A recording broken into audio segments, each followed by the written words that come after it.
To add or import fonts in your Premiere Pro, first of all, you have to open your browser and open this website, dafont.com. In this website, you will find lots of free fonts. All you have to need, go ahead and download the font that you want to import in your Premiere Pro. Now go to your file explorer, go to downloads, and here is my font zip file. I have to extract the zip file first of all. Now open the font folder, and here you will find OTF and TTF file. Just open any of the file, and here you will find install option, install the font. So this font name is base time. Once the font successfully installed, now you have to exit your Premiere Pro. So just exit and then relaunch your Premiere Pro.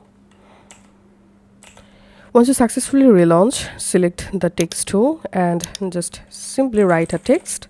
Select your text, and here in this essential graphics section, you will find your font option. Just click on this font drop down, and now you have to find out the font using your font name.